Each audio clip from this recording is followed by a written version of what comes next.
¿Eh? Hola, hola, hola. ¿Me están escuchando? Aquí estamos, doctor, presente. Estamos, Perfecto, doctor. perfecto, perfecto, ya, porque acá pasó algo en mi máquina y me asusté. Bien, entonces, ¿qué pasa si nosotros a esa situación de esa ley anterior que fomentaba las agroexportaciones, le empezamos a aplicar el método funcional de investigación jurídica? Nosotros tenemos que mirar el criterio gramatical, sistemático y funcional de la norma anterior, o sea, la ley de fomento a las agroexportaciones, ¿no? De que ya tenía, creo, cerca de 30 años esta norma, había permitido un crecimiento exponencial de las agroexportaciones. Si bien es cierto que un mínimo porcentaje de las empresas, debido a que trabajaban con certificaciones ISO de no sé qué numeración, algunas de ellas cumplían con sus trabajadores, pero la mayor parte no lo hacía. Algo así como un 30% cumplía debido a las exigencias de los mercados donde mandaban sus productos, pero un 70% no lo hacía. Más bien cada vez más eh, esa manera de explotar a las personas a través de engancharlas a eso de las 3, 4 de la mañana, llevándoselas en camiones a los fundos, a los locales de las agroexportadoras, para poder evitar pagarles sus beneficios sociales, haciéndolos trabajar en muchas de estas empresas en condiciones bastante infrahumanas, derivó en todo eso, ¿no? Entonces, si nosotros le aplicamos el criterio gramatical a la norma anterior, vamos a encontrar que quienes hicieron esa norma se preocuparon por favorecer a los empresarios, ¿sí? Vamos a encontrar también que el contexto en el cual se hizo ese dispositivo, de acuerdo al criterio sistemático, fue allá por los años 90, cuando en el país salíamos de una situación de estancamiento, de una situación de no inversiones para nada, no llegada de capitales al país, un total abandono en el aspecto de la agricultura, puesto que no habían las inversiones que posteriormente van a realizarse. Y de ahí en el camino vamos a ir viendo cómo ese contexto va mejorando, no de la noche a la mañana, sino luego un tiempo, pero también vamos a ver cómo cada vez más se van dando mayores bondades a los dueños de las empresas, descuidando de una manera de repente asolapada o encubierta que los trabajadores no gozaran como debe ser también, de esos beneficios, ¿no?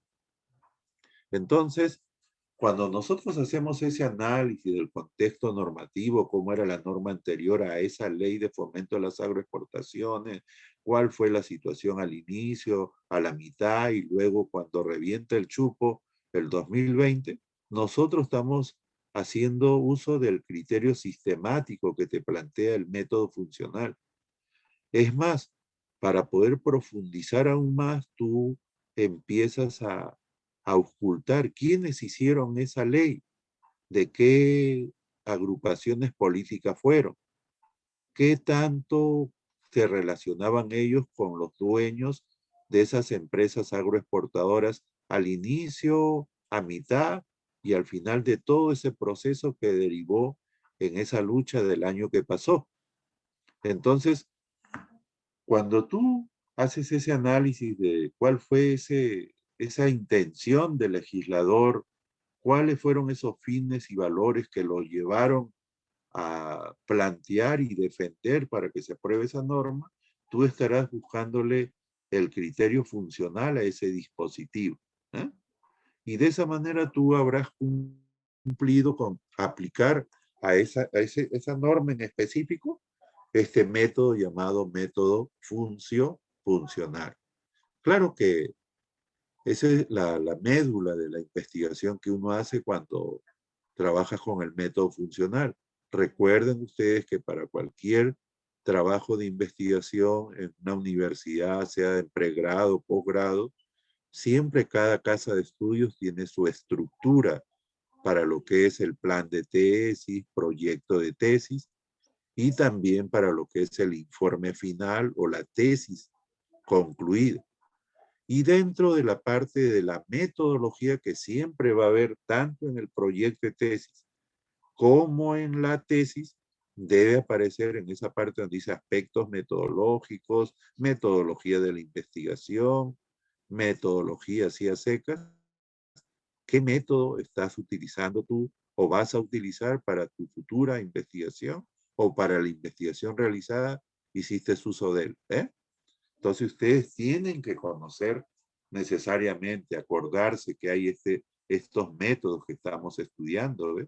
Los de carácter general son estos que están acá, pero también hay en específico para lo que es el campo jurídico, estos que estamos repasando. ¿Mm? Entonces, el método funcional tiene esa peculiaridad, ¿ve? Y esto de aquí lo hacen los estudiosos, los investigadores del campo del derecho, claro que sí, a cada momento.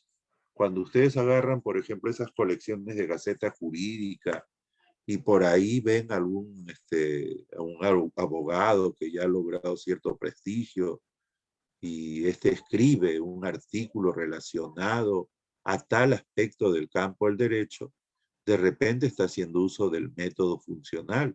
De la lectura que tú des a ese artículo, tú te vas a dar cuenta qué método de lo que es la investigación jurídica está empleando ese señor, esa señorita, esa señora, ¿no? Ese experto, ¿eh?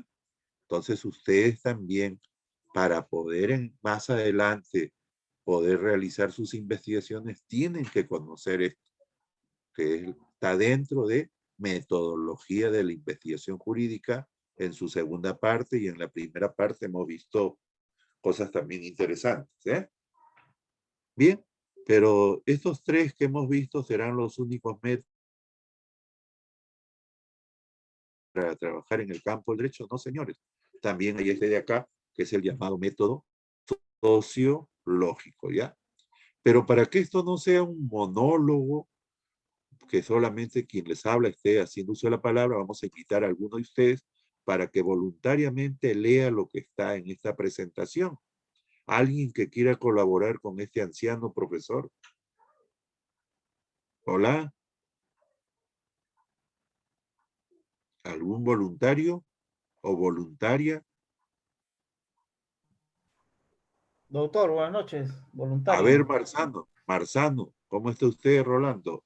¿Qué tal, ¿Podría doctor? ser Buenas usted noches. tan amable darle lectura a lo que está viendo acá en esta presentación?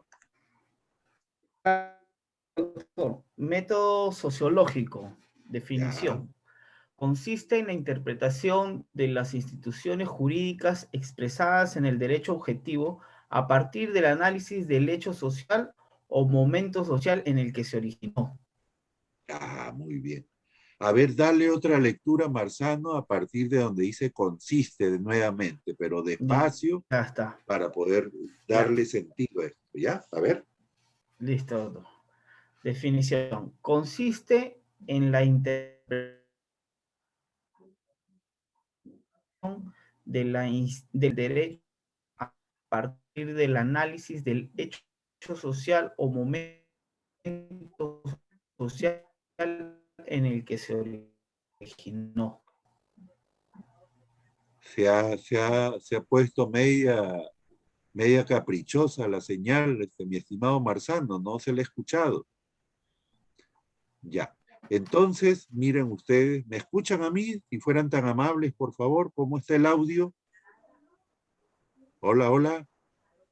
Sí, Sí se doctor, se le escucha, escucha. doctor. Muy bien. Entonces, miren ustedes, acá en esta diapositiva, ustedes tienen que ir mirando cada una de las palabras que hay, como quien vamos aplicando eso que es el método exegético. Para poder entender estas 4 líneas, casi 5 líneas que corresponden al método sociológico, que es otro de los métodos que se utiliza en la investigación jurídica, ustedes tienen que tener conocimiento del significado de alguna de estas palabras, ¿ve? Por ejemplo, interpretación. Interpretación tiene que ver con interpretar, ¿sí? ¿Y qué cosa es interpretar, muchachos? ¿Qué entienden por interpretar? Eso lo hemos visto el año pasado, pues. Lo hemos visto cuando trabajamos las habilidades del pensamiento crítico.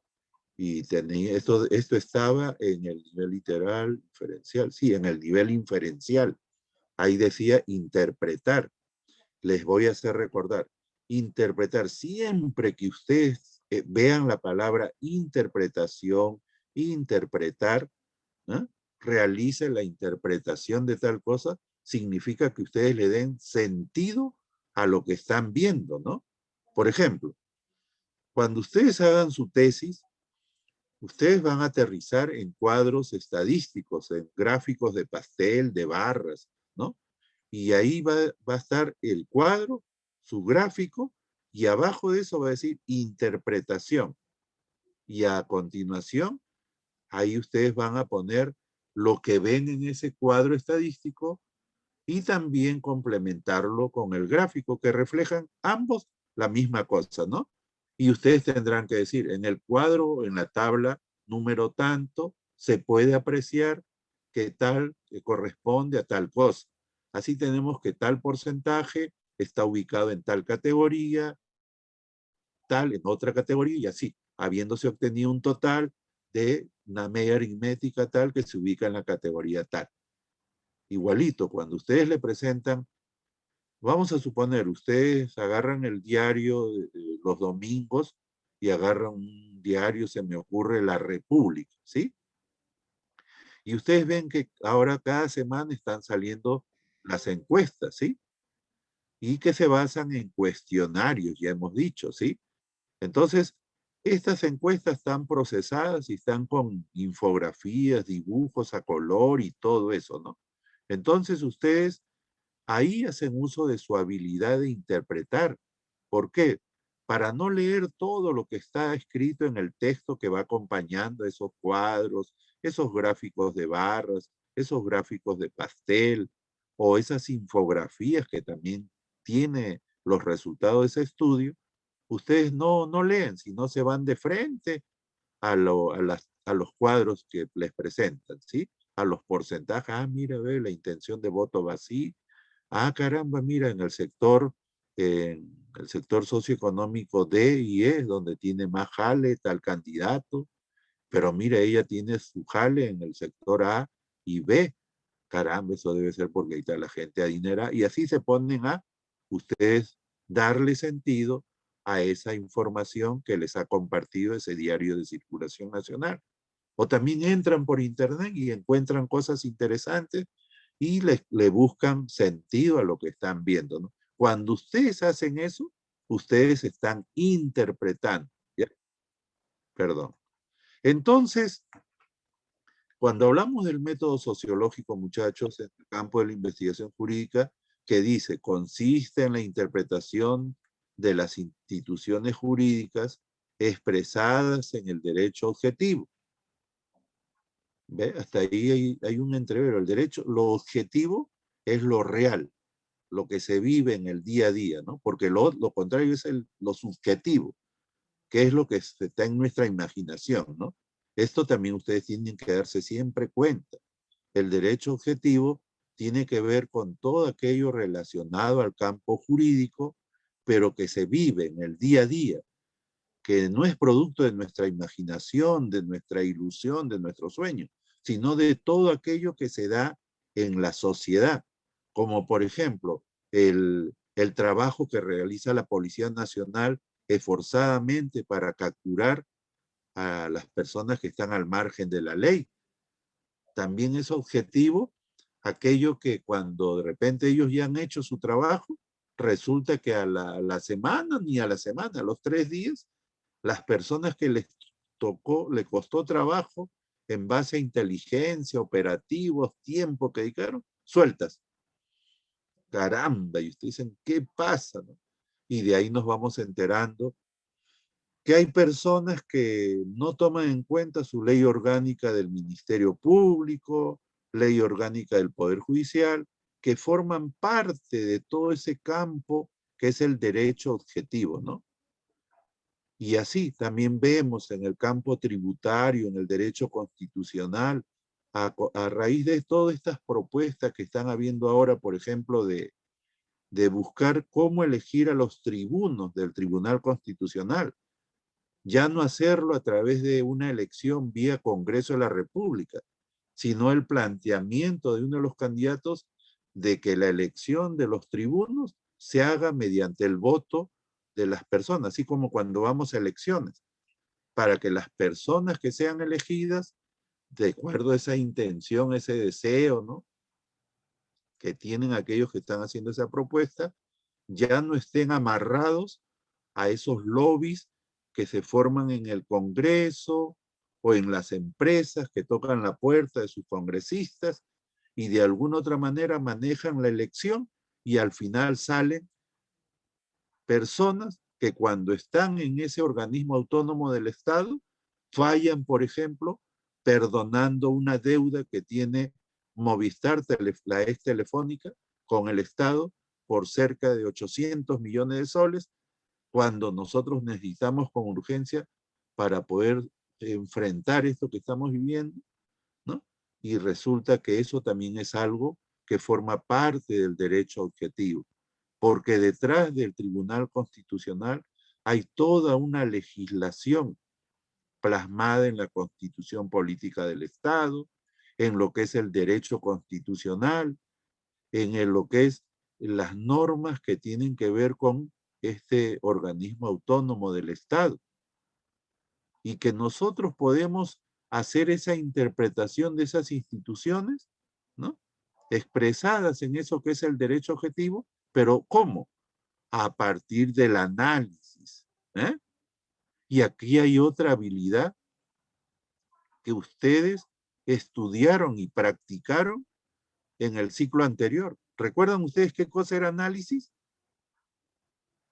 ¿Qué significa analizar? Hola.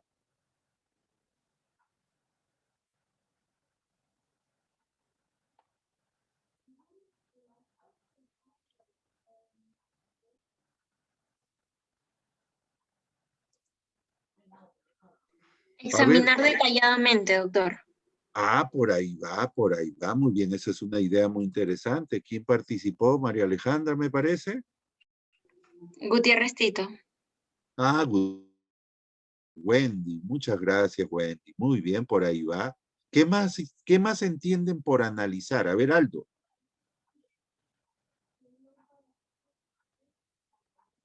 Hola. A ver, Bogder. Es que Bogder Flores. A ver, Aldo, fallando. ya. Repetir la pregunta, Sí. por favor. Dime, Aldo, ¿qué entiendes por analizar? Por ejemplo, doctor, en el caso, si nos ponen una demanda, hay que analizar, cuando nos referimos a analizarla, es leerla y entender sobre el tema del que trata la demanda, por qué se realizó, las pruebas, etc. Ah, perfecto. Mira, por ahí van llegando Clara ustedes. de cuál es el tema correcto y de cómo se desarrolla. Ya, mira, tú al llegar a una demanda tenemos que estudiarla, ver algunos aspectos, ¿no? Muy bien. Y tu compañera acaba de dar también una idea de que hay que mirar, es un estudio bastante minucioso, algo así creo que le entendí, ¿eh? Cuando ustedes vean esta palabrita análisis, tiene que ver con analizar, pero acuérdense ustedes, analizar es dividir un todo en partes y luego estudiar cada parte por separado para entender la totalidad. Y el ejemplo que ha puesto Aldo es bastante práctico, ¿ves? Miren, llega un caso, sea cualquiera, de cualquier campo del derecho, civil, penal, tributario. Nosotros, para entender lo que es la totalidad, si lo leemos así sin ninguna organización, de decir, mira, esto tiene estas partes, acá hay una primera parte, aquí hay una segunda, una tercera, está lo que es la introducción, la sumilla, están los fundamentos de hecho, de derecho, los medios probatorios, los anexos, ¿no? Si ustedes revisan cada una de esas partecitas, ¿no? Y empiezan a leerla con detenimiento, y es más, acompañen esa lectura con una libreta al lado, donde empiezan a anotar datos importantes de lo que están haciendo, luego terminan esa primera parte, pasan a la segunda, terminan esa segunda parte, y de cada parte van extrayendo la esencia de lo que están leyendo, pasan a la tercera, hacen lo mismo, y a la cuarta, ¿y ustedes qué cosa habrán hecho? Habrán hecho un análisis. ¿Por qué? Porque han dividido todo ese documento, ese expediente, esa demanda o lo que les llegue en partes, y a la vez han estudiado cada parte, y al haber estudiado cada parte al final entendieron de qué trata el caso, ¿eh? Y no hay quien les pise el poncho, ¿eh? Entonces, esto es igualito. ¿Qué dice el método sociológico? Consiste en la interpretación de las instituciones jurídicas expresadas en el derecho objetivo. O sea, consiste en darle sentido a eso que son las instituciones, que nos ayudan a tener una vida como corresponde, en armonía, o también nos de gracia en la vida. ¿Pero a partir de qué? A partir del análisis del hecho social, o sea, el acontecimiento o el momento social en el que se originó. Ejemplo, yo les digo a ustedes, aplíquenme el método sociológico a la decisión del Tribunal Constitucional de cobrarle las deudas a todas esas empresas grandazas del Perú que le deben miles de millones de soles. ¿Qué harían ustedes? A ver, ¿cómo aplicarían ahí el método sociológico? A ver, participaciones. No tengan miedo, por favor, temor en participar. Ustedes hagan uso de la palabra porque ahí van aprendiendo, ¿ya? No se preocupen porque para eso también está quien les habla, para poder apuntalar, reforzar lo que ustedes puedan colaborar. Pero es fundamental que ustedes vayan construyendo sus competencias, esos que dice el plan de estudios, ¿sí? A ver, alguna voluntaria, algún voluntario, sin temor, ¿eh? Acuérdense que una de las formas, uno de los tipos de aprendizaje que existen es por ensayo y error. Y no hay problema. Cuando uno se equivoca 1, 2, 10, 1000 veces, en la vez 1001 ahí aprendiste y te acuerdas de algo y nunca se te va. ¿Mm? ¿Qué harían ustedes si yo les digo, a ver, muchachos, del octavo ciclo E, aplíquenme el método sociológico a la decisión del Tribunal Constitucional para cobrarle las deudas a las empresas nacionales que tienen con el Estado? ¿Qué harían ustedes?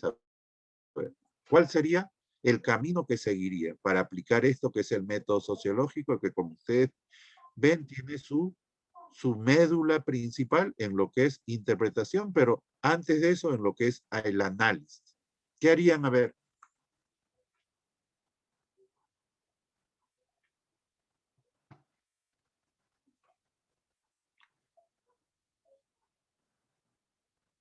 A ver, les voy a apoyar. ¿En qué consistía el análisis?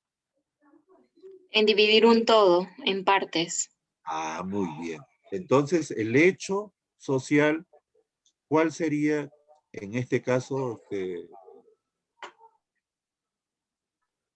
La deuda de las empresas grandes. Muy bien, muy bien. Entonces tendríamos que ver las deudas de las empresas grandes, ¿no? Que se les está pidiendo que paguen. Y el momento social, ¿m? ¿Es lo mismo hecho social y momento social? ¿Qué dicen No. ustedes? A ver. Ah, ya, muy bien. El hecho social está representado, como dice su compañera, por la deuda que tienen estas empresas, ¿no? El momento está más ligado a lo temporal, a la cuestión temporal, o sea, ¿en qué año? Porque esta deuda no es de ahorita, esta deuda se viene arrastrando. Y cada gobernante de turno, de manera bastante bastante sutil, así, supuestamente sin que nos demos cuenta, se las han ido perdonando, ¿no? Inclusive ese apéndice del Ministerio de Economía y Finanzas, que es la SUNAT. Ellos sabían de eso, pero miren, no les cobraron hasta que se ha ido acumulando y creo que son como 20.000 millones de soles que deben, ¿no? Entonces, para poder hacer la aplicación del método sociológico, el punto de partida, como ha dicho su compañera, sería mirar cuáles son esas empresas, ¿sí? ¿Cuáles son esas empresas? Y vamos a encontrar ahí pues a mineras, a empresas telefónicas, vamos a encontrar a empresas de comunicación y así, de diferentes rubros, ¿no? Entonces, podemos hacer un listado de cada una de ellas, ¿eh?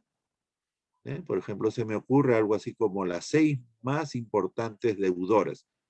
Y luego a cada una de ellas, para poder aplicarle el método sociológico, ver a cuánto asciende lo que está debiendo, qué tiempo, desde hace qué tiempo estás teniendo esa deuda, cuándo se originó, quiénes son los ejecutivos en el momento que ustedes están haciendo este estudio de esas empresas, ¿sí?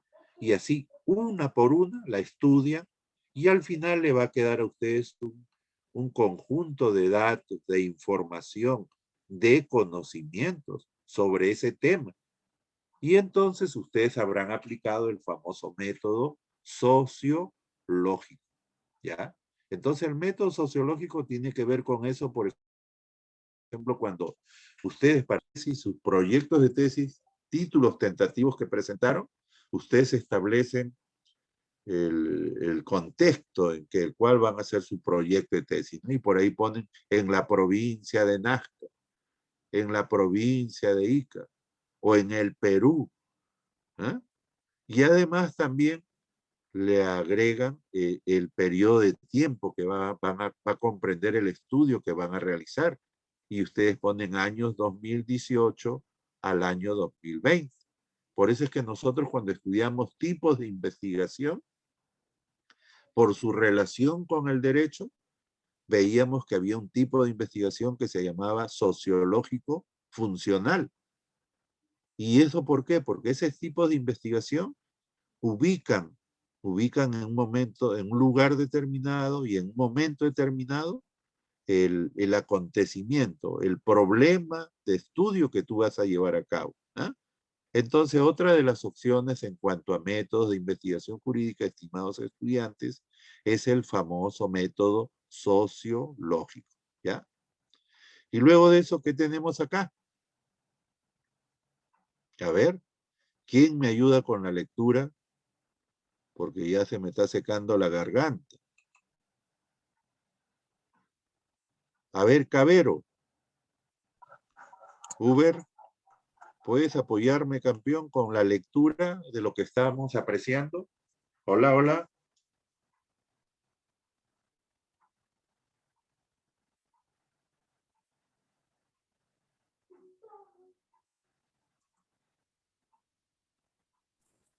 A ver, una dama, ¿ya? Vamos a buscar. A ver, Juana Rosa Macotela Paco. ¿Está presente en el aula? Sí, doctor, buenas noches. A ver, Juanita, por favor, ¿puedes ayudar a este viejito a darle lectura a este material? El primer punto, ¿ya? Hasta donde dice derecho. Listo, doctor. Se interpreta la norma a partir de sus antecedentes, como las ideas de sus autores al momento de elaborar los proyectos de ley, informes, debates o demás hechos históricos. ¿Me escuchó? No, en la última parte. A ver de nuevo, Juanita. Ya. Se interpreta la norma a partir de sus antecedentes, como las ideas de sus autores al momento de elaborar los proyectos de ley, informes, debates o demás hechos históricos relevantes para la creación del derecho. Muy bien. Miren, ve, qué interesante. ¿Qué significará eso, Juanita? ¿En qué consiste este método en cuanto a ese primer punto? Se interpreta, dice. Claro, o sea, una interpretación de la norma a Ya. partir de los antecedentes, de hechos históricos, de ideas de autores que lo han plasmado pues en proyectos, en debates. Ya. Y otros hechos históricos, ¿no? Que permitieron Claro, generar o dar origen a un determinado derecho, una determinada facultad que nos han así otorgado, es. ¿no? Ya, muy bien, Juanita. Muchísimas gracias, ¿ya? Gracias, hija. A ver, vamos a invitar ahora a Juan Carlos García. Juan Carlos.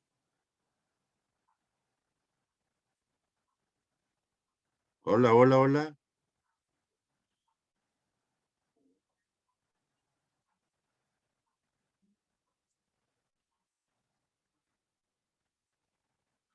Miguel Ángel Morales Miranda, ¿se encuentra?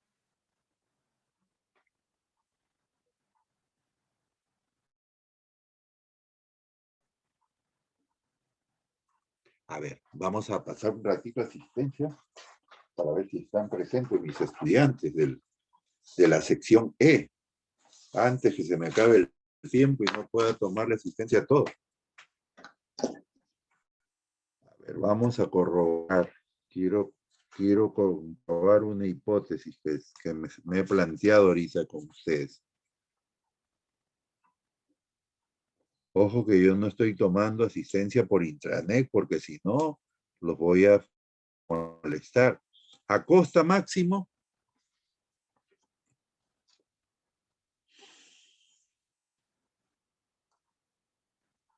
Acosta Máximo. Alfaro Manzano Alessandra. Presente, doctor. Buenas noches. Ya, hijita, ya. Berrocal Cabezudo Sheila. Buenas noches, doctor, presente. ¿Cómo estás, Sheila? ¿Qué tal? Cabrera Paco Mariana. Buenas noches, doctor. Presente. Mariana, ¿qué tal? Carmona Flores Ribeck. Carmona. Castillón Santi Jessica Carolina. Castillón.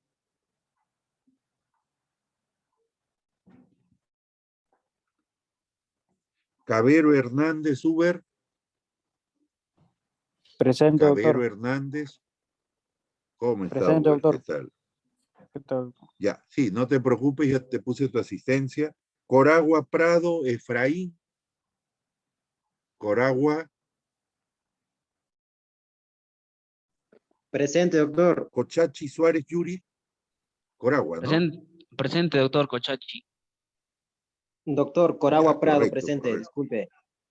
Listo, Efraín, ya te puse tu asistencia. Yuri también, ¿ya? Cornejo Flores Ya. Chirley.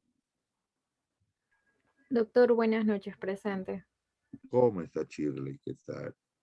Cruz Chambi. Doctor. Karen. Hola, hola. Doctor, disculpe, ¿llamó Castillón Santi? Sí, doctor, sino que Ya, tuve hijita, que ya. bajar a abrir, Correcto. como no hay nadie. Ya, doctor, gracias. Ya. Listo, Castillón. Cruz Chambi, Karen. Presente, doctor, buenas tardes. Ya, Karen, gracias, hija. Cueto Taipe, Karen. Cueto. Espino, Hostia, Lisbeth. Espino. Falcón Guerra, Carlos. Presente, doctor. Falcón. Buenas noches. ¿Cómo está, Carlitos? ¿Qué tal? Buenas noches, Carlos. Buenas noches. Flores Rojas, Bogder.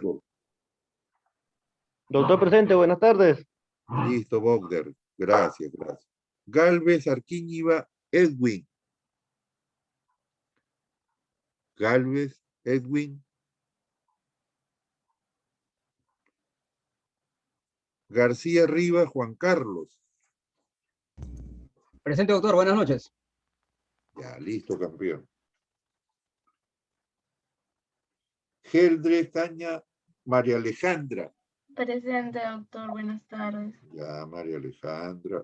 González Asensio Carla. Presente, doctor. Buenas noches. ¿Cómo estás, Carla? ¿Qué tal? Guevara Fuentes Aldo.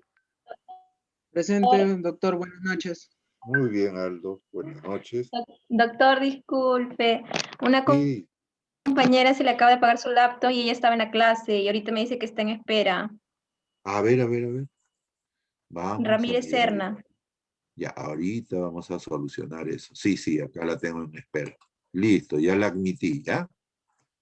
Ya, doctor, gracias. A ustedes, a ustedes.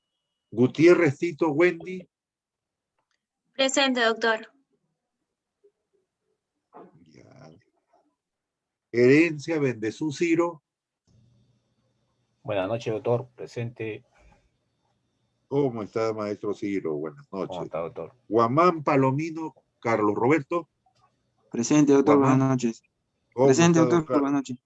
Listo, Carlos, listo. No te preocupes.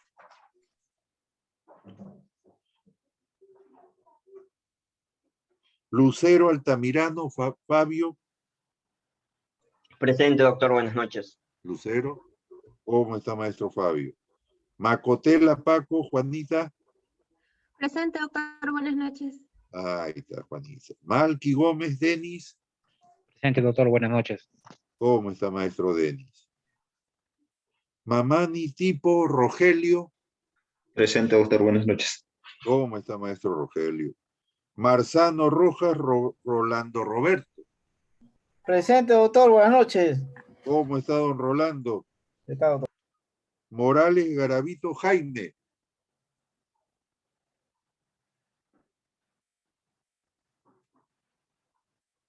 Morales Miranda Miguel Ángel. Doctor, buenas noches. Presente, Morales Miranda, doctor. Estoy conduciendo, por eso no lo había escuchado. Ah, ya, ya. No, tranquilo. Concéntrese en el manejo, maestro. No se vaya usted a accidentar, por favor. Se agradece, doctor. Listo, listo. Morón Maguiño Carlos. Presente, doctor. Buenas noches. ¿Cómo estás, Carlos? ¿Qué tal? Olivera Ramírez Morelia. Doctor, buenas noches, presente. ¿Cómo estás, Morelia? ¿Qué tal? Oré Feria Rudy Miguel. Presente, doctor. ¿Cómo está, Rudy? ¿Qué tal?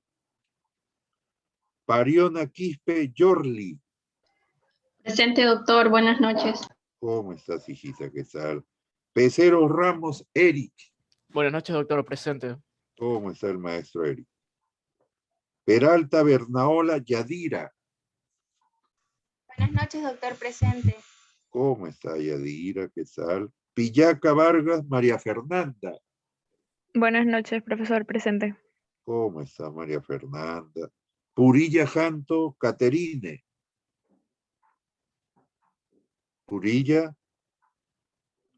Quispe Torres Teobaldo. Presente, doctor. Quispe Torres. ¿Cómo está, maestro Teobaldo? Ramírez Serna Kiara. Presente, doctor, buenas noches. ¿Cómo estás, hijita? ¿Qué tal? Ramos Torres Fran. Presente, doctor. Buenas noches. Muy bien, Fran. Reyes Janampa Sandra. Presente, doctor, buenas noches. ¿Cómo está, Sandra? ¿Qué tal? Rojas Flores Irma. Buenas noches, doctor, presente. ¿Cómo estás, Irmita? ¿Qué tal? Rojas Remolino Jesús. Doctor, buenas noches, presente.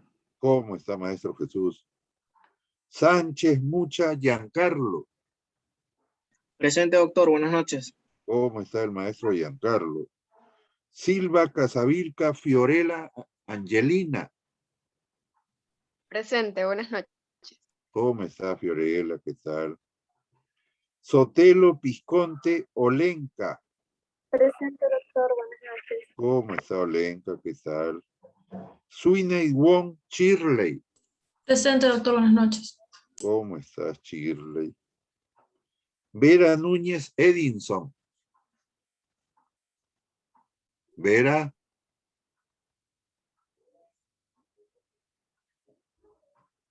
Vilca Antonio Harold.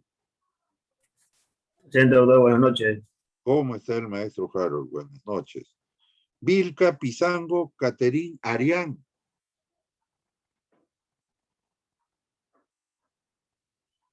Hola. Vilca Toma Pedraza Paola. Vilca Toma. Sanabria Wilca Moisés Ferrer. Buenas noches, doctor presente. ¿Cómo está, maestro Moisés? Buenas noches. ¿Alguien que no haya llamado, por favor? ¿Todos tienen su asistencia? ¿Sí? Bien, entonces, sí están acá.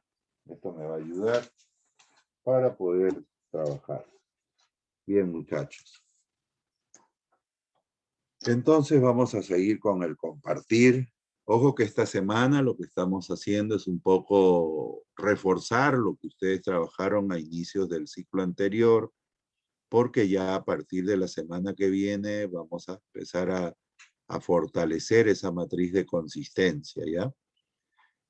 Quiero que ustedes rescaten sus títulos tentativos que tuvieron en la primera parte de este curso, Metodología de la Investigación Jurídica 1, para poder traerlo la otra semana y poder mirarlo, estudiarlo bien y irle dando forma y ubicarlo en esa estructura que es la matriz de consistencia, ¿ya? Recuerden que durante toda esta unidad, la primera, tenemos que tener, al terminar las 4 semanas, tienen que tener mínimamente su matriz de consistencia, su matriz de fichaje avanzada y su matriz de operacionalización de variables. Si ustedes tienen eso, el trabajar las otras unidades va a ser recontra sencillo, ¿eh? Se van a ir, pero en avión, pero esos ya no ya invisibles. Entonces, nos habíamos quedado en lo que era el método histórico, ¿sí? Bien. ¿Se está apreciando lo que les estoy compartiendo?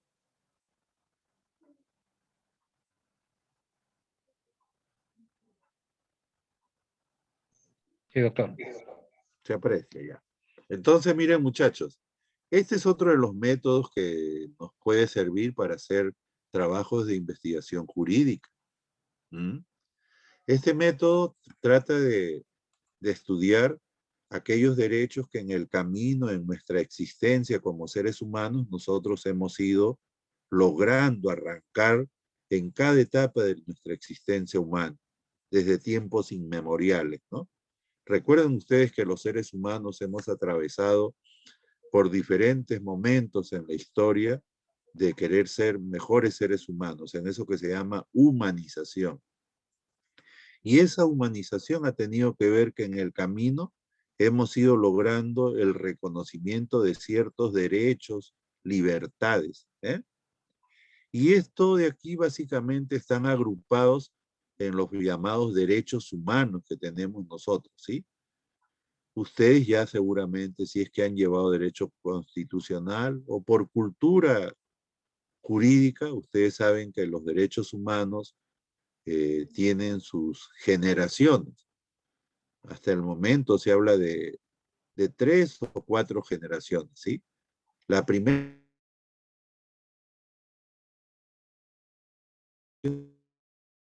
de los derechos humanos allá por 1789, cuando luego de todo un conjunto de acontecimientos se logra cambiar el sistema de vida en la Francia que tenía como forma de gobierno una monarquía absolutista.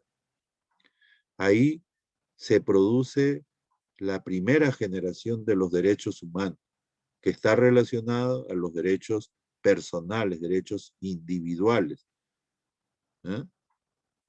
¿Y eso por qué? Porque ahí se logra, por ejemplo, el derecho a lo que es votar, al voto, el derecho a elegir y ser elegido.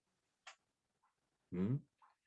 Y además algunas libertades, como por ejemplo la libertad de culto, la libertad de expresión, la libertad de opinión. Y ustedes deben saber también que hay una diferencia entre lo que son los derechos y las libertades, porque no es igual. Pero seguimos avanzando en el tiempo y vamos a llegar a los tiempos de dos revoluciones que sucedieron en el primer cuarto del siglo XX, allá por 1910 y 1917. Y en ese contexto de la Revolución Mexicana, luego de la Revolución Rusa, se produce esa segunda generación de los derechos humanos, que son los derechos sociales y económicos, como el derecho al trabajo, pero en una jornada de 8 horas, el derecho a vacaciones, el derecho al descanso semanal, el derecho a lo que es el poder aspirar a educarse, a la salud. Y todos esos son derechos sociales y económicos. También el derecho a remuneraciones justas, proporcional a la cantidad de horas trabajadas. Eso no fue algo que se lo regalaron a las personas, sino que eso fue producto de luchas permanentes por hombres y mujeres que inclusive dieron su vida. Esa celebración que no debería ser celebración, sino un recuerdo de algo que sucedió con algo de 30 mujeres que fueron quemadas vivas en un taller de los Estados Unidos, un 8 de marzo, es lo que ahora tiene que ver con esa lucha por los derechos sociales y económicos, por un trato digno a la mujer. Y es cuando se celebra ahora el Día Internacional de la Mujer, todos los 8 de marzo. Pero también se arrancó a aquellos que eran los dueños de los medios de producción, se les arrancó todo lo que ahora nosotros contamos, ¿no? Y que nosotros lo exigimos y gozamos de eso, ¿eh?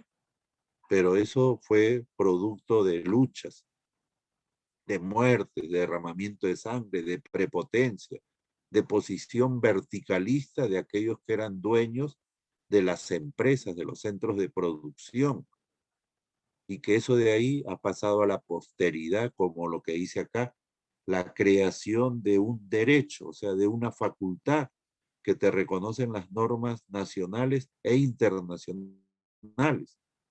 Pero seguimos avanzando en el tiempo y llegamos a la década de los 60, de los 70, en el siglo pasado, también en el siglo XX. Y ahí se va a producir los derechos de la tercera generación, los derechos humanos de tercera generación. ¿Y cuáles son esos derechos? El derecho de los pueblos a gozar de un medio ambiente sano, de poder lograr eso que se llama el desarrollo sostenible, que es algo de latente actualidad por el grado de destrucción que se está haciendo con el planeta, pero no originado por nosotros, o en parte debido a esa sociedad de consumo que nos gana en el día a día, en esa admiración por lo que hay, por lo que es el tener antes del ser.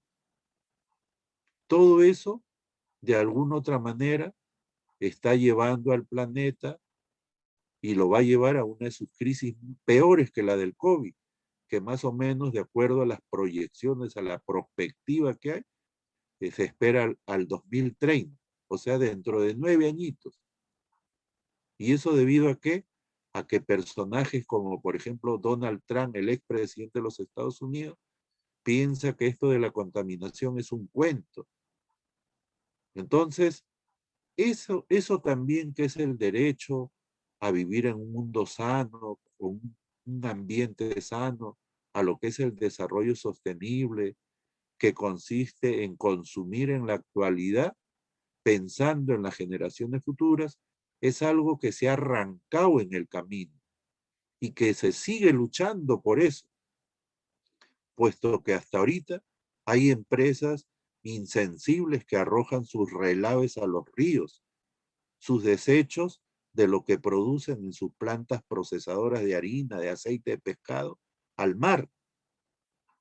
En ese tirar basura, desechos a los mares, a los océanos, en esa sobreexplotación de recursos naturales, en esas acciones de piratas, embarcaciones que son de las grandes potencias mundiales que se vienen al límite de nuestras 200 millas, por ejemplo, y ahí hacen con sus barcos factoría lo que quieren con nuestros recursos naturales, pero que nosotros también, por parte de algunos gobernantes, no hacemos ni decimos nada porque por ahí les cae algo. Entonces, esa es la tercera generación de los derechos humanos.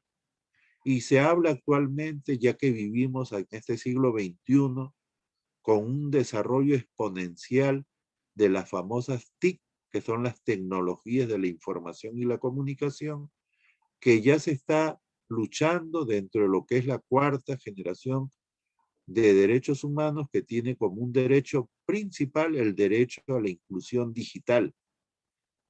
Entonces, si tú quieres hacer una investigación jurídica basada en el método histórico, tú tienes que recurrir a darle sentido, interpretar todas las normas que hay en relación a cada uno de los derechos que a lo largo de nuestra existencia se han logrado a nivel internacional, a nivel nacional, a nivel regional, a nivel local.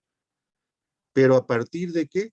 A partir del estudio de todo eso que han hecho algunas personas al momento de elaborar normas como leyes, documentos como informes, de conversatorios alcurados que han habido, u otros hechos históricos que dieron origen a la creación de algún derecho, ¿sí?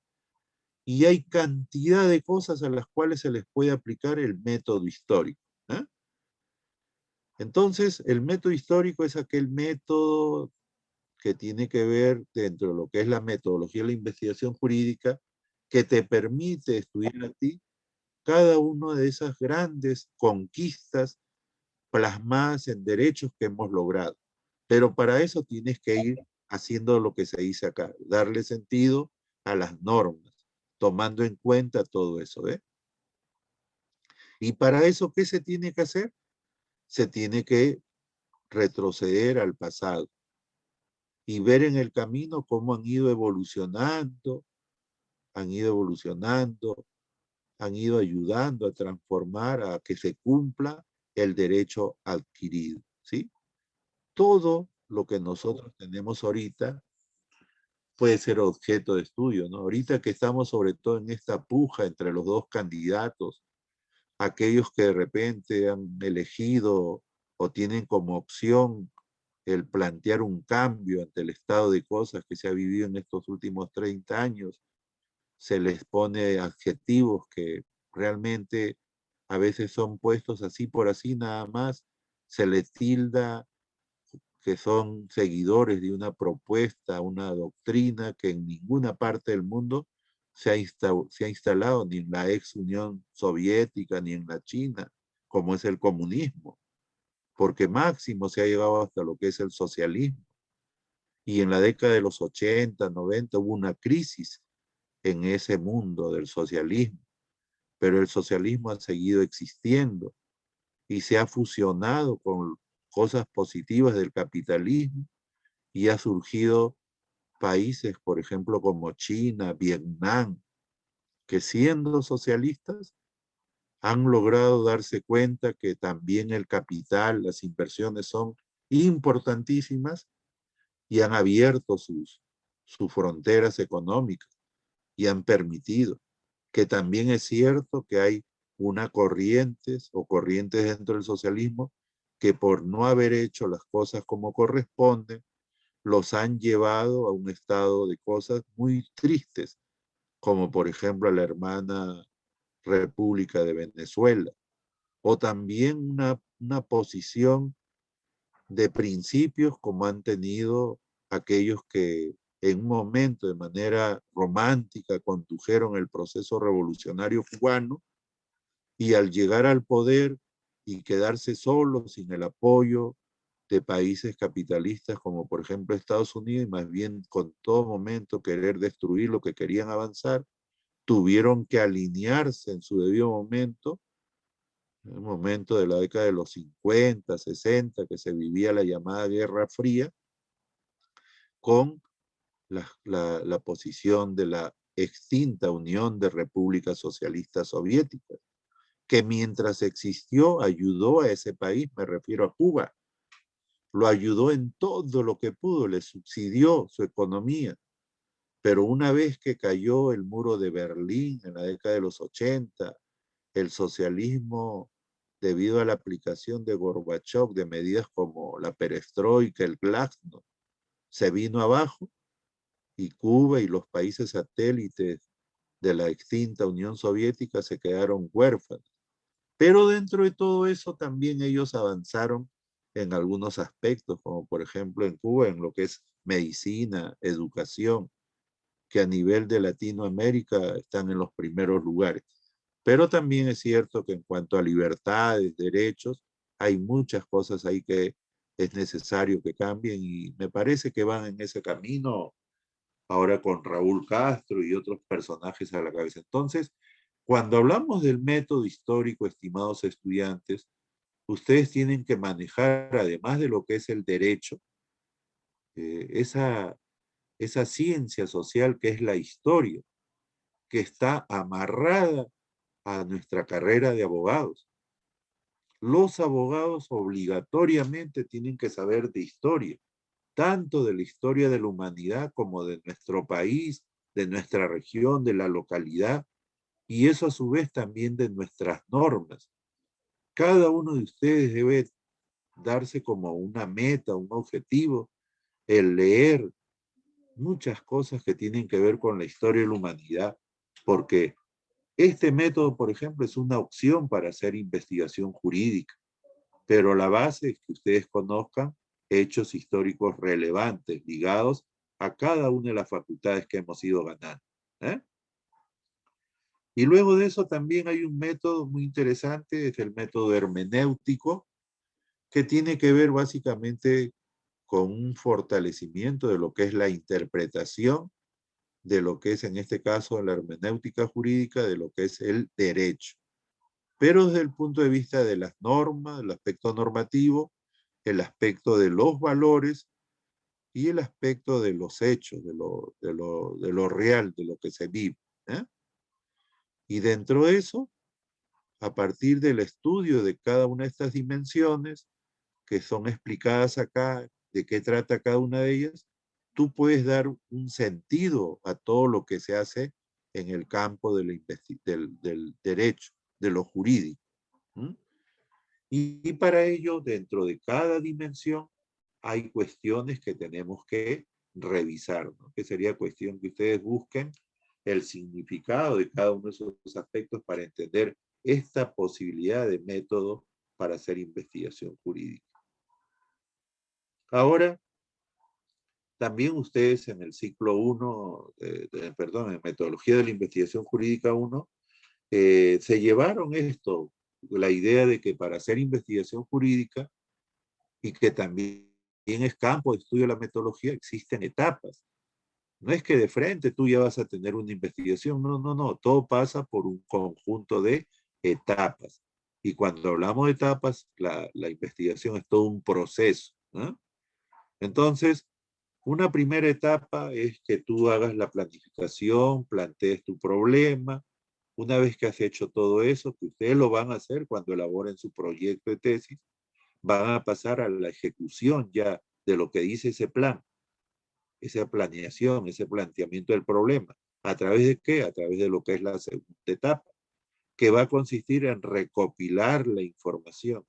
Pero ¿cómo van a recopilar la información?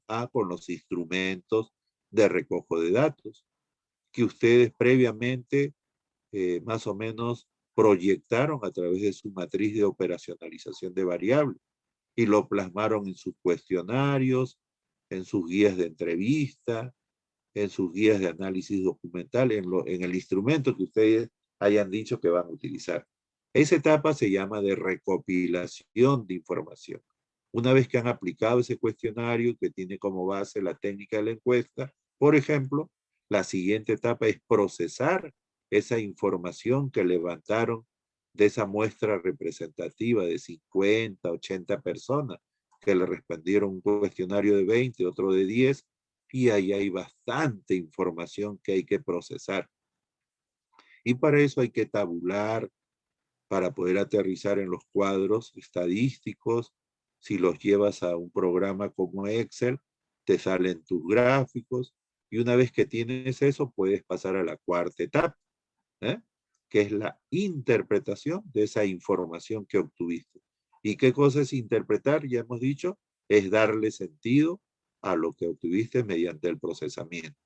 Y por último, está la quinta etapa de comunicar los resultados, O sea, escribirlos en tu tesis con cada una de las partes que tiene y con sus cuadros estadísticos y todo, que le da la solvencia, ese carácter de científico, de estar basado en el método científico, ese trabajo que tú hiciste. Esto que son las etapas de la investigación jurídica, aparte de los métodos también, es campo de estudio de la metodología que nosotros estamos llevando también en este ciclo, ¿sí? Pero ¿qué más abarca la metodología? Como les había dicho en algún momento, que ustedes sepan que para poder hacer un proyecto de tesis, más adelante la tesis, hay que seguir toda esta secuencia, ¿ves? La metodología se encarga de decirte que tú tienes que hacer todos estos pasos. Tienes que encontrar tu tema de investigación.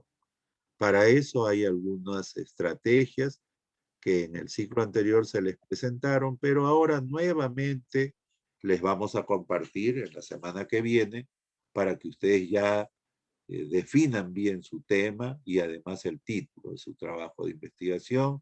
Algunos ya tenían un título tentativo porque estuvimos haciendo el ejercicio, ¿ves? De lo siguiente, que era elaborar la matriz de consistencia del proyecto de tesis, pero que también te va a servir para la tesis. Luego, una vez que has hecho tu matriz de consistencia, también debes elaborar tu matriz de fichaje, que va a ser para el marco teórico conceptual, decíamos en el ciclo anterior, pero ahora, de acuerdo a la estructura que ha dado la facultad, solamente es marco teórico, le retiramos la palabrita conceptual. Luego de eso está el detalle en elaborar el otro insumo que yo les paro repitiendo a cada rato, su matriz de operacionalización de variables, ¿sí? Y esto también es un insumo muy, muy importante. Entonces, si ustedes hacen estos tres primeros insumos, matriz de consistencia, matriz de fichaje y matriz de operacionalización, se les va a hacer súper sencillo hacer su proyecto de tesis. Pero también la metodología te exige a ti que tú des ese siguiente paso de establecer qué tipo de investigación vas a hacer y qué diseño de investigación vas a utilizar, vas a realizar en tu proyecto de tesis, lo vas a anotar ahí que vas a usar. Y nosotros ya sabemos qué tipo de investigación hay, por su finalidad, por su nivel de profundidad, por su relación con el derecho. Cuando comencemos a hacer el proyecto de tesis en la unidad 3, creo que está la parte de metodología, ahí le van a pedir esto. Entonces hay que ir desempolvando los apuntes, hay que ir viendo los materiales que reunieron en el ciclo anterior. Pero también la metodología que estudia los métodos, las técnicas que tienen que ver con investigación jurídica, también te dice qué otras actividades debes realizar. Aparte de establecer el tipo, diseño, debes establecer con objetividad cuál es tu población, tu muestra con la cual, al aplicarle los instrumentos de recojo de datos, tú podrás levantar información. ¿Para qué? Para contrastar y validar tus hipótesis. ¿Eh? Y también tiene que ver esto que es la metodología con que tú elabores tus instrumentos de recojo de datos. ¿eh? Y tomando en cuenta las técnicas correspondientes que hay para levantar datos e información. Y ustedes van a ver que así como hay una técnica, cada técnica tiene sus instrumentos, ¿no? Por ejemplo, la técnica de la encuesta, su instrumento, ¿cuál es? El cuestionario. La técnica de la observación, ¿cuál o cuáles pueden ser sus instrumentos? La lista de cotejo o una ficha de observación. La técnica de la experimentación, eso es técnica, experimentación, pero el instrumento es ficha de experimento, guía de experimentos, así se pueden denominar sus instrumentos correspondientes. Otra técnica es, por ejemplo, la entrevista. La entrevista es la técnica, pero el instrumento es guía de entrevista o ficha de entrevista. Luego de eso, si tú dices que vas a utilizar como técnica de recojo de información el focus group o grupo focal, el instrumento es ficha de grupo focal, que debe tener un conjunto de reactivos, un detalle en cuanto a las formas que corresponden, ¿sí? Entonces, cada técnica tiene sus instrumentos. Y eso es lo que quiere decir esto que está acá, construir instrumentos de recolección de datos tomando en cuenta técnicas de recojo de datos de información, ¿sí? Pero también la metodología te dice que una vez que ya has hecho tus instrumentos, debes aplicarlos, ¿sí? Y hacer algo así como un piloto. Por ejemplo, si tu muestra que has dicho va a ser de 50 personas, tú haces un piloto en la parte que es aplicar los instrumentos con 10 personas, pero que no sean parte de tu muestra representativa, sino ajenas a ella. Entonces, ¿para qué? Para ver lo que es la confiabilidad y la validez de tus instrumentos. ¿Confiabilidad qué significa? Si mide lo que tú deseas medir, o sea, si recoge datos sobre lo que tú quieres recoger. ¿eh? Y la viabilidad significa que algún experto o un grupo de expertos diga, perdón, la validez significa que tú o tus instrumentos estén elaborados para poder levantar la información que tú quieres hacer, ¿sí? Entonces la metodología también te indica esto. Luego de eso que has aplicado, ¿cómo debes procesar la información? Hay una forma de hacerlo a través de una estadística descriptiva, que es muy sencilla, pero también hay una estadística llamada estadística inferencial, que es más compleja, que se hace con programas, paquetes estadísticos. Entonces, eso cuando haces el proyecto de tesis, ahí todavía no lo utilizas, eso lo usas cuando haces la tesis. Pero como tiene que ver con todo lo que es la investigación jurídica, debemos hacer referencia, ¿sí? Entonces, una vez que has procesado la información, eso te van a llevar a los cuadros gráficos estadísticos. Esos cuadros gráficos estadísticos tienes que interpretarlos, ¿ves? Darle sentido a lo que están plasmados ahí. Eso te va a ayudar a ti. ¿Para qué? Para que usando esa información que está en esos cuadros, esos gráficos estadísticos, te ayuden a ti a contrastar, validar tus hipótesis. ¿eh?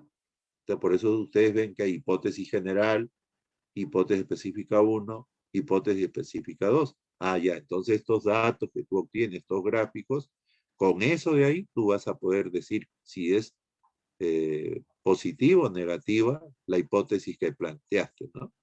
Entonces vas a decir, se acepta la hipótesis alterna y se desecha la hipótesis nula. Pero eso ya va cuando ustedes hacen la tesis. Pero la metodología te permite todo esto. Luego que has hecho la contrastación, la validación de hipótesis, pasas a una parte dentro de la tesis que se llama la discusión de resultados.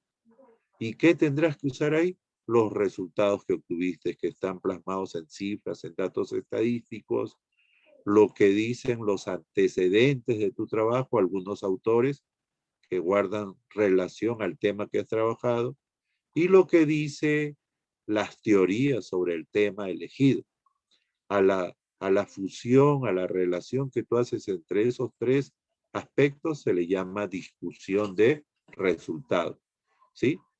Pero cuando trabajamos lo que es metodología también, tienes que ver que esto te sirve para que una vez que has hecho la discusión de resultados puedas preparar tus conclusiones. Y a su vez tú también vas a tener que ver que estas conclusiones guarden con relación con los objetivos que te planteaste en tu trabajo de investigación. Y a partir de todo eso, tú también puedes hacer las recomendaciones, ¿no? Si haces 5 conclusiones, hagamos 5 recomendaciones. Luego de eso también viene una parte importante que te permite la metodología, es que tú trabajes la parte de las fuentes de información, se llama en la estructura del proyecto y de la tesis. Pero esas son referencias bibliográficas. Pero tú para hacerlo vas a tener que tomar en cuenta todas las citas, es decir, eso que hiciste en tu matriz de fichaje y que colocaste al interior de tu proyecto de tesis, de tu tesis, esos autores con años que has puesto deben aparecer en tus fuentes de información.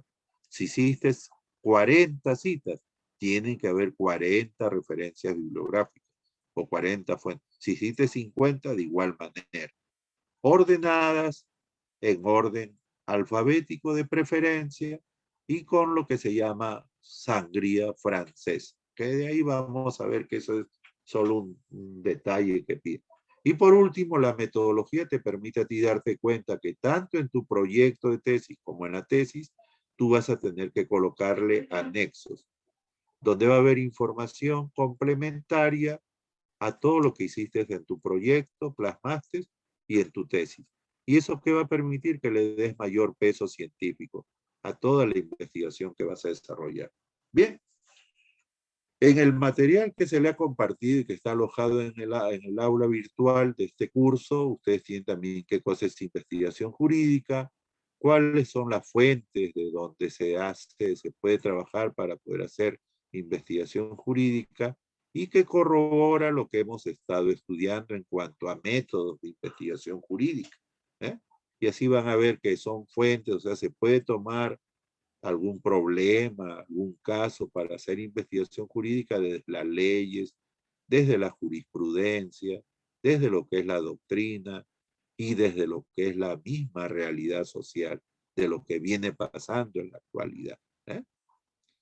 Bien, entonces llegamos al final de la clase del día de hoy, pidiéndole a ustedes, por favor, que elaboren un informe académico sencillo sobre las bondades, la importancia, la relevancia de este curso en lo que va a ser su formación profesional.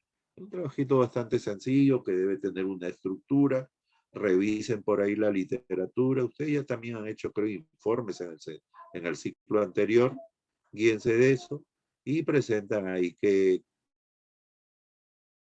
relevancia, qué importancia tiene esto, pero a la luz de todo lo que hemos compartido y otros datos adicionales que ustedes puedan obtener, que ustedes también a partir de su propia experiencia puedan anotar. En eso consiste el trabajo, ¿ya? ¿Hasta cuándo hay plazo para presentarlo? Hasta el domingo de esta semana a las 11:50 de la noche, ¿ya? Y eso lo envían, por favor, a mi correo electrónico que ya les he compartido anteriormente, que ya no es motivo de repetir.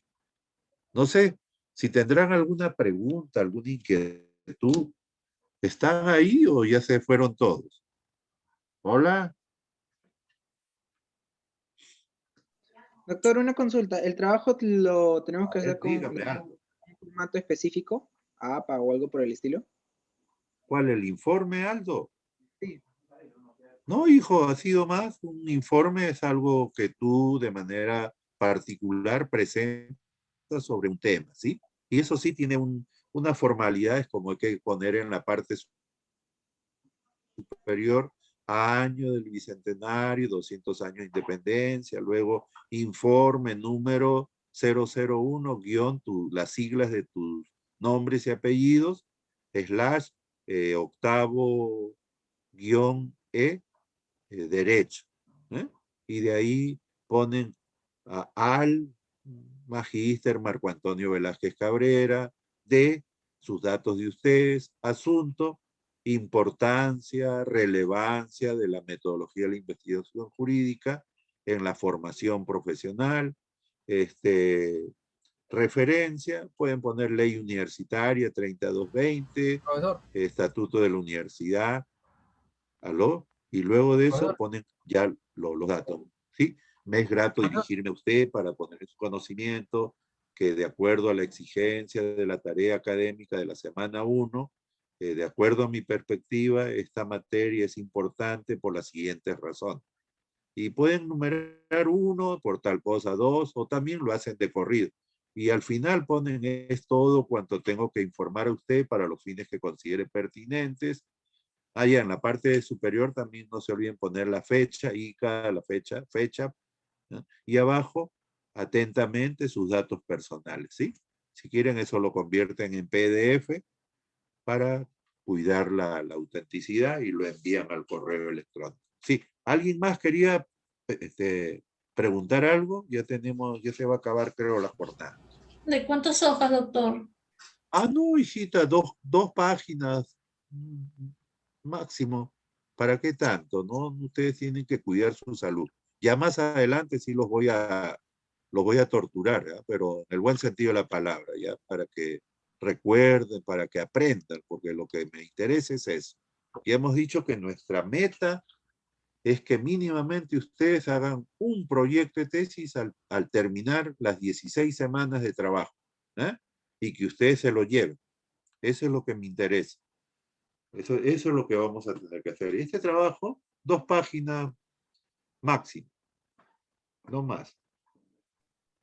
Doctor, disculpe, la tarea está la tarea está en el aula virtual. Claro, no.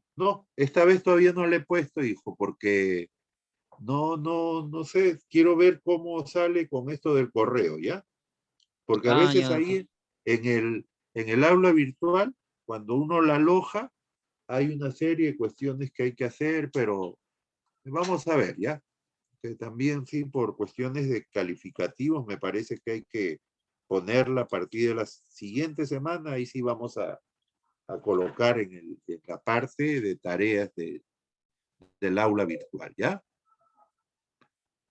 Bien, muchachos, no habiendo más asunto que tratar, se levanta la sesión, no sin antes agradecerles por permanecer en el aula y escuchar, prestar atención a lo que les he compartido. Espero que hayan entendido, ¿eh? No sé, no he recibido inquietudes, pero si tuvieran alguna inquietud, también háganla llegar al correo electrónico, ya, para poder darles algún alcance adicional. Bien, eso es todo, nos estamos comunicando, nos vemos la próxima semana. Gracias. Hasta luego, profesor. Nos vemos, chicos.